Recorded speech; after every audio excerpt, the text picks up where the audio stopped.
ಬಲವಿಲ್ಲ ಬಡವಂಗೆ, ಎಲವಿಲ್ಲ ನಾಲ್ಗೆಗೆ ಬಲವಿಲ್ಲ ಬಡವಂಗೆ, ತೊಲೆ ಕಂಬಗಳಿಲ್ಲ ಗಗನಕ್ಕೆ, ದೇವರಲ್ಲಿ ಕುಲಭೇದವಿಲ್ಲ ಸರ್ವಜ್ಞನೆನ್ನುವ ತತ್ವದ ಪ್ರಣತಿಯಲ್ಲಿ ಈ ಭಾಗದಲ್ಲಿ ಜ್ಞಾನದ ಜ್ಯೋತಿಯನ್ನು ಪಸರಿಸಲಿಕ್ಕೆ ಹೊರಟಿರ್ತಕ್ಕಂಥ ಡೈಮಂಡ್ ಕಾಲೇಜಿನ ಎಲ್ಲ ತಂಡದವರಿಗೆ ಮೊಟ್ಟ ಮೊದಲು ನನ್ನ ಪ್ರಣಾಮಗಳು.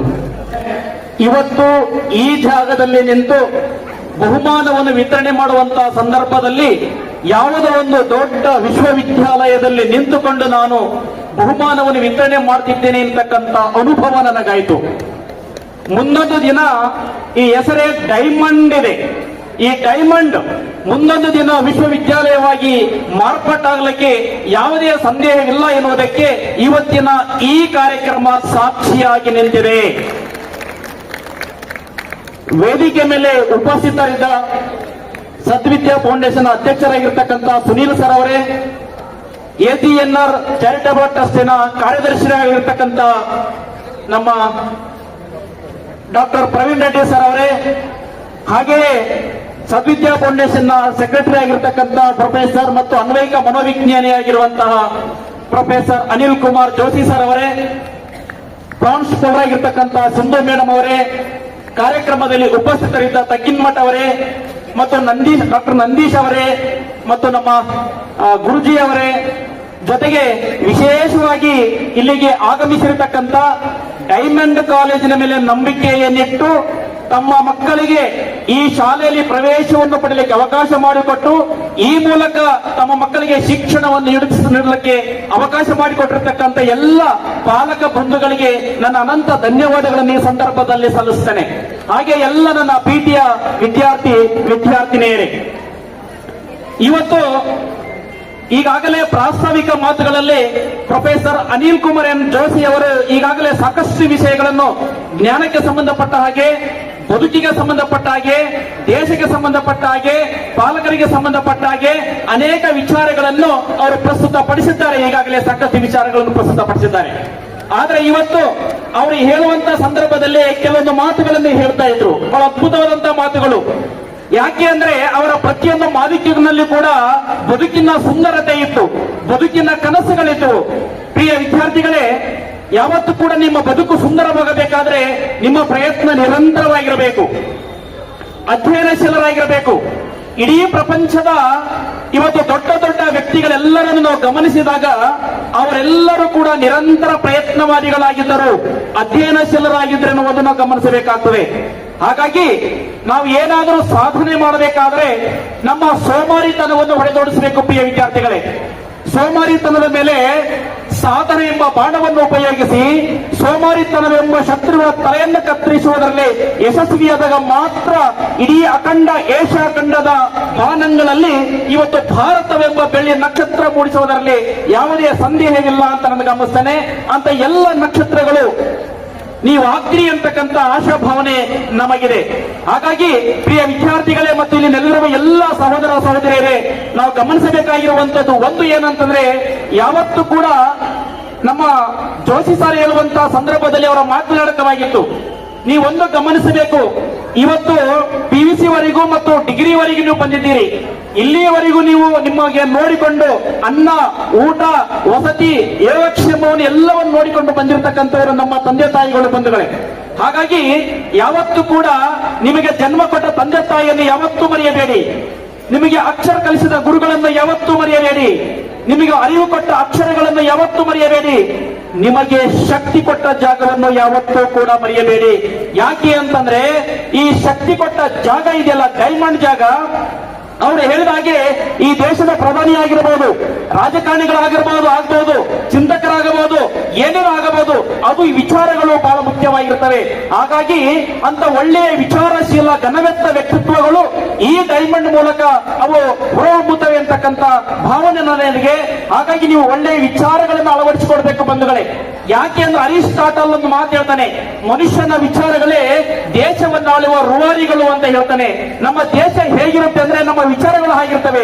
ನಮ್ಮ ವಿಚಾರಗಳು ಹೇಗಿರ್ತವೆ ಅಂದ್ರೆ ನಮ್ಮ ಆಲೋಚನೆಗಳು, ಚಿಂತನೆಗಳು, ಸೃಜನಶೀಲತೆ, ಅದರ ಮೇಲೆ ಒಂದು ದೇಶದ ಆರ್ಥಿಕ, ಸಾಮಾಜಿಕ, ರಾಜಕೀಯ, ಶೈಕ್ಷಣಿಕ, ಧಾರ್ಮಿಕ, ಭಾವನಾತ್ಮಕ ಸಂಬಂಧಗಳು ಕವಲೊಡ್ಲಿಕ್ಕೆ ಸಾಧ್ಯತೆ ಆಗ್ತವೆ. ಹಾಗಾಗಿ ಬಂಧುಗಳೇ, ನಾವು ಮುಖ್ಯವಾಗಿ ಹಾಗಾಗಿ ನಮ್ಮ ತಾಯಿಯನ್ನು ಈ ನಿಟ್ಟಿನಲ್ಲಿ ಗೌರವಿಸಬೇಕಾಗ್ತದೆ. ಯಾಕೆ ಅಂತಂದ್ರೆ ತಾಯಿ ದೇವರಾಗಬಹುದು, ಆದ್ರೆ ದೇವರು ತಾಯಿ ಆಗ್ಲಿಕ್ಕೆ ಸಾಧ್ಯವಿಲ್ಲ, ಅದು ಗಮನಿಸಬೇಕಾಗ್ತದೆ. ಹಾಗಾಗಿ ಕವಿಯೊಬ್ಬ ಹೇಳ್ತಾನೆ, ಬತ್ತಿಯಾದ ಹತ್ತಿ ನೊಂದುಕೊಳ್ಳುತ್ತೆ, ಬತ್ತಿಯಾದ ಹತ್ತಿ ನೊಂದುಕೊಳ್ಳುತ್ತೆ, ತನ್ನೊಡಲೊಳಗೆ ಬೆಚ್ಚಗೆ ಅಡಗಿದ ಬೀಜವೇ ಎಣ್ಣೆಯಾಗಿ ಸುಡುತ್ತಿದೆ ಎಂದು. ಒಂದು ವೇಳೆ ನಾವು ಏನಾದ್ರೂ ನಮ್ಮ ತಂದೆ ತಾಯಿಗಳಿಗೆ, ಬಂಧುಗಳಿಗೆ ನಾವು ಸರಿಯಾಗಿ ನೋಡಿಕೊಳ್ಳದೆ ಇದ್ದರೆ 9 ತಿಂಗಳು ಒತ್ತು ತೆತ್ತು ಸಾಕಿ ಸಲವಿ ಹೊಟ್ಟೆಲಿಟ್ಕೊಂಡು ಪ್ರಪಂಚಕ್ಕೆ ಬಿಟ್ಟಿದ್ದಾಳಲ್ಲ, ಆ ತಾಯಿ ನೋವು ಅನುಭವಿಸುತ್ತಾಳೆ. ಹಾಗಾಗಿ ಆ ತಾಯಿಗೆ ನಾವು ಗೌರವ ಕೊಡಬೇಕು. ಹಾಗಾಗಿ ಯಾವತ್ತೂ ಅವಳನ್ನು ಪೂಜಿಸಬೇಕೆನ್ನುವುದನ್ನು ಗಮನಿಸಬೇಕಾಗ್ತದೆ ಬಂಧುಗಳೇ. ಇವತ್ತು AGNR ಆಗಿರಬಹುದು, ಸದ್ವಿದ್ಯಾ ಫೌಂಡೇಶನ್ ಆಗಿರಬಹುದು, ಇವತ್ತು ಈ ಸುಂದರವಾದ ಸಂಜೆಯ ಸಮಯದಲ್ಲಿ ಇಷ್ಟೊಂದು ಅದ್ದೂರಿಯಾಗಿ ಕಾರ್ಯಕ್ರಮ ಮಾಡ್ತಾ ಇದ್ದಾರೆ ಅಂತಂದ್ರೆ ಸುಮ್ಮನೆ ಇದನ್ನು ಆಕಾಶದಿಂದ ಕಳಿಸಿ ಬಿದ್ದಿರತಕ್ಕಂಥ ಸಮಯ ಅಲ್ಲ. ಇದರ ಹಿಂದೆ ಸಾಕಷ್ಟು ಪರಿಶ್ರಮ ಇದೆ, ಅದಕ್ಕೆ ಪ್ರತಿಫಲ ಸಿಗಲಿಕ್ಕೆ ಸಾಧ್ಯತೆ ಇದೆ. ಹಾಗಾಗಿ ಪರಿಶ್ರಮ ಇದೆ ಅಂದಾಗ ಈ ಪರಿಶ್ರಮದ ಹಿಂದೆ ತ್ಯಾಗ ಬಹಳ ಇರುತ್ತದೆ. ಇವತ್ತು ನಮ್ಮ ರೆಡ್ಡಿ ಸರ್ ಆಗಿರ್ಬೋದು, ಸುನೀಲ್ ಸರ್ ಆಗಿರ್ಬೋದು, ಜೋಶಿ ಸರ್ ಆಗಿರ್ಬೋದು, ತ್ಯಾಗ ಇದೆ. ಮನೆ ಮಠ ಬಂಧು ಬಳಗ ಎಲ್ಲವನ್ನು ಬಿಟ್ಟು ಕಂಕಣಬದ್ಧರಾಗಿಂತ ಸಂಸ್ಥೆಗಳನ್ನು ಕಟ್ಟಿದಾರಂದ್ರೆ ಅವರ ಹಿಂದೆ ಪರಿಶ್ರಮದ ಹಿಂದೆ ತ್ಯಾಗ ಇದೆ ಎನ್ನುವುದನ್ನು ಮರೆಯಬೇಕಾಗ್ತದೆ.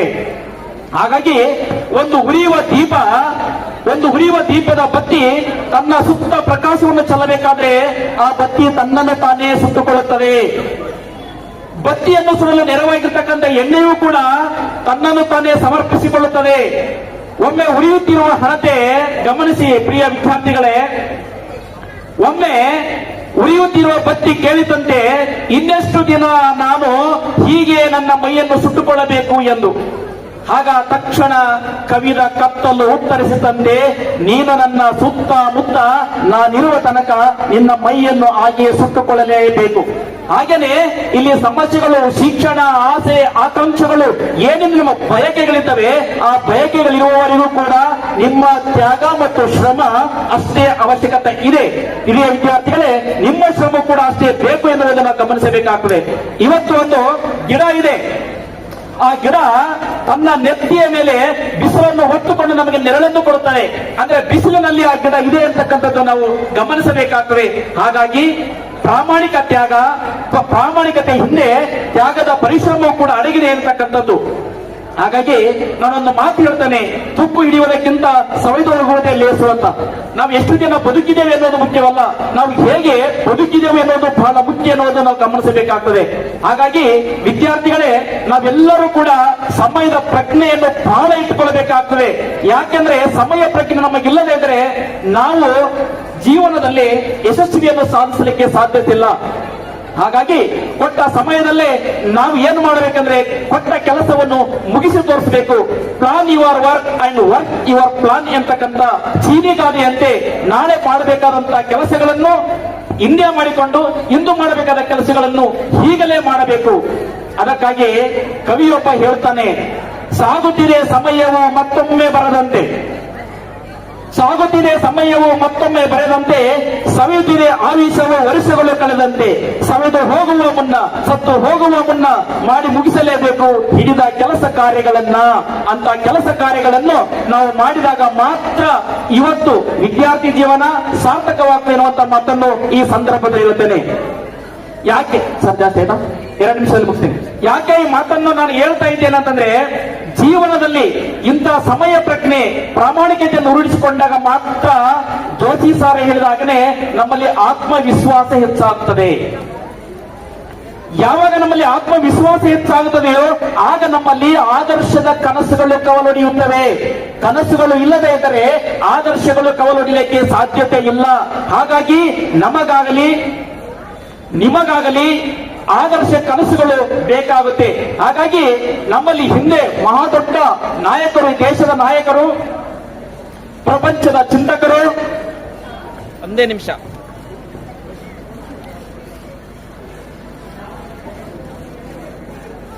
ಹಾಗಾಗಿ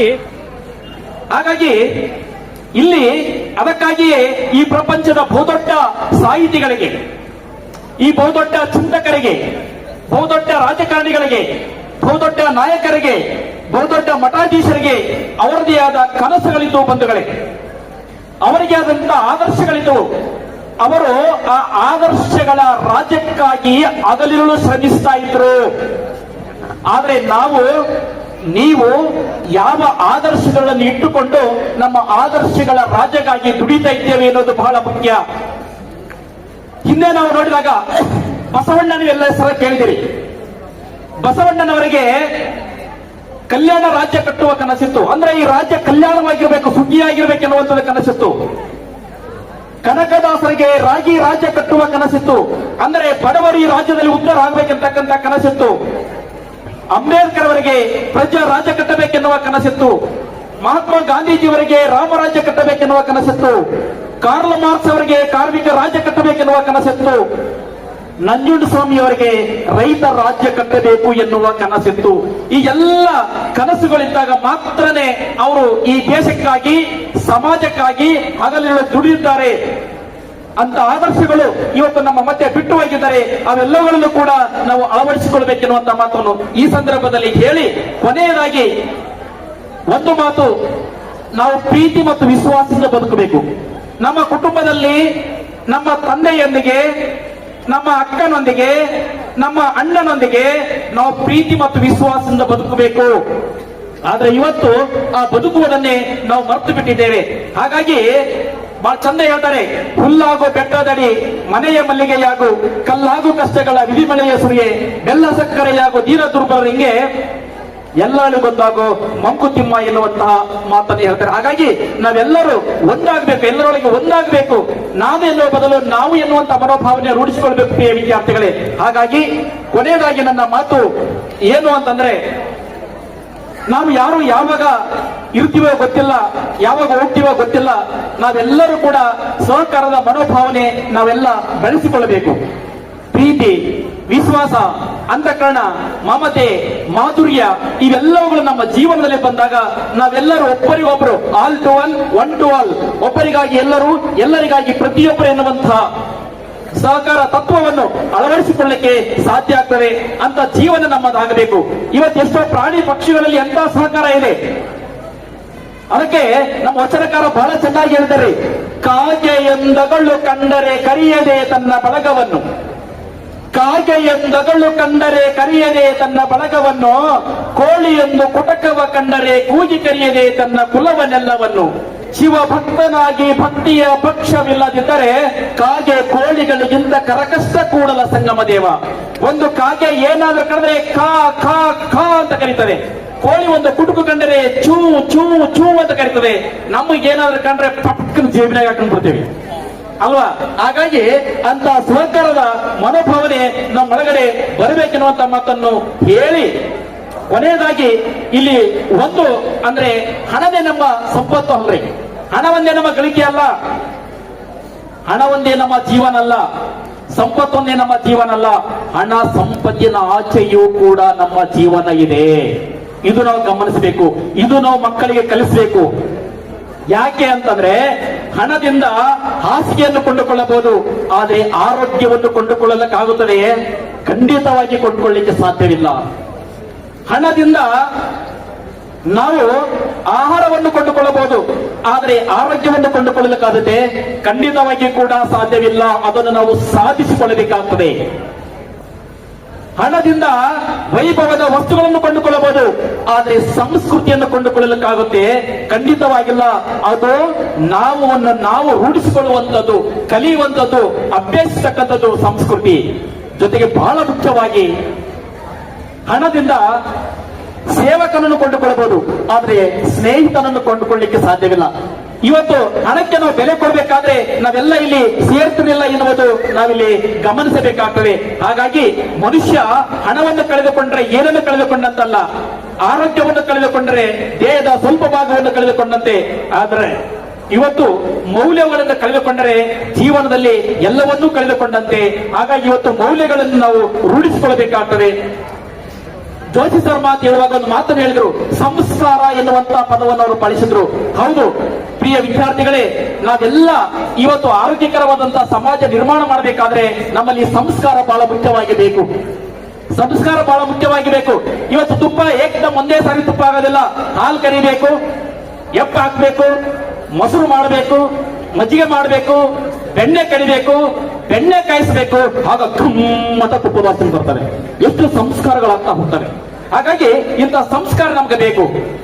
ಯಾಕೆ ಅಂತಂದ್ರೆ ಈ ಸಂಸ್ಕಾರದ ವಿಚಾರ ಇದ್ದಾಗ ಖಂಡಿತವಾಗಿ ಕೂಡ ಉತ್ತಮವಾದಂತ ಆಲೋಚನೆಗಳನ್ನು ಮಾಡಲಿಕ್ಕೆ ಸಾಧ್ಯತೆ ಆಗ್ತದೆ. ಯಾಕೆ ಅಂದ್ರೆ ಈ ಮನುಷ್ಯನ ಸಂಸ್ಕಾರಗೊಂಡ ಯೋಚನೆಗಳಿದ್ದಾವಲ್ಲ, ಈ ಯೋಚನೆಗಳು ಯಾವಾಗಲೂ ಕೂಡ ಬಯಲ ಬಗ್ಗೆ ಚಿಂತಿಸುತ್ತವೆ, ಬಡವರ ಬಗ್ಗೆ ಕನಿಕರಿಸ್ತವೆ, ಅಸ್ಪೃಶ್ಯರ ಬಗ್ಗೆ ಆಲೋಚಿಸ್ತವೆ, ಪ್ರಕೃತಿಯ ಬಗ್ಗೆ ಪರಾಮರಿಸ್ತವೆ, ಪ್ರೀತಿಯ ಬಗ್ಗೆ ಪ್ರೇಮಿಸ್ತವೆ. ಹಾಗಾಗಿ ಇಂಥ ಆಲೋಚನೆಗಳು ನಮಗಾಗ್ಲಿ ಅನ್ನುವಂತ ಮಾತನ್ನು ಹೇಳಿ, ಇವತ್ತು ನನಗೆ ಇಲ್ಲಿ ಎರಡು ಮಾತನಾಡಲಿಕ್ಕೆ ಅವಕಾಶ ಮಾಡಿಕೊಟ್ಟಿರ್ತಕ್ಕಂಥ ತಮ್ಮೆಲ್ಲರಿಗೂ ವಂದಿಸಿ, ಮತ್ತು ಈ ಡೈಮಂಡ್ ಕಾಲೇಜು ಎಲ್ಲ ರೀತಿಯಿಂದಲೂ ಕೂಡ ಬಹಳ ಸುಸಜ್ಜಿತವಾಗಿದೆ. ಆಟದ ಮೈದಾನ, ನಾನು ಹೇಳಿದ ಆಟದ ಮೈದಾನ ಇದೆ, ಲ್ಯಾಬ್ಗಳಿದ್ದಾವೆ, ನುರಿತ ಉಪನ್ಯಾಸಕರಿದ್ದಾರೆ, ವಿಶೇಷವಾಗಿ ಮ್ಯಾನೇಜ್ಮೆಂಟ್ ಬಹಳ ತುಂಬಾ ಚೆನ್ನಾಗಿದೆ. ಯಾರೋ ಮ್ಯಾನೇಜ್ಮೆಂಟ್ ನೋಡಿ, ಎಲ್ಲ ಎಜುಕೇಷನಿಸ್ಟ್ ಮ್ಯಾನೇಜ್ಮೆಂಟ್ಗಳಿದ್ದಾರೆ. ಹಾಗಾಗಿ ಈ ಡೈಮಂಡ್ ಶಿಕ್ಷಣ ಸಂಸ್ಥೆ ಇನ್ನೂ ಉನ್ನತ ಮಟ್ಟದಲ್ಲಿ ಬೆಳೆಯತಕ್ಕಂಥ ಎಲ್ಲ ಲಕ್ಷಣಗಳು ಇಲ್ಲಿ ಇದಾವೆ. ಯಾಕಂದ್ರೆ ಬೆಳೆಯುವ ಸಿರಿ ಮೊಳಕೆಯಲ್ಲಿ ನೋಡ ಅಂತ ಹೇಳ್ತೇವೆ. ಈ ಕಾರ್ಯಕ್ರಮಕ್ಕೆ ಸಾಕ್ಷಿಯಾಗಿದೆ. ಯಾಕಂದ್ರೆ ನಂಬಲು ಸಾಕು ಕವಡೆ ಗಾತ್ರದ ಕಲ್ಲು, ನಂಬದವರಿಗೆ ಎಲ್ಲವೂ ಆಲಿಕಲ್ಲು ಎನ್ನುವಂತ ಮಾತು ಹೇಳ್ತೇವೆ. ಈ ನಂಬಿಕೆಗೆ ಈ ಕಾರ್ಯಕ್ರಮ ಸಾಕ್ಷಿಯಾಗಿದೆ. ಇಂತಹ ಕಾರ್ಯಕ್ರಮಗಳು ಸಾಕಷ್ಟು ನಡೀಬೇಕು ಎನ್ನುವಂತ ಮಾತನ್ನು ಹೇಳಿ, ಬಹುಶಃ ಜಾಸ್ತಿ ಆಯ್ತು ಅಂದ್ಕೊಳ್ತೇನೆ. ಮಾತಾಡಲಿಕ್ಕೆ ಅವಕಾಶ ಕೊಟ್ಟಕ್ಕಾಗಿ ನಮಸ್ಕಾರ, ಧನ್ಯವಾದಗಳು.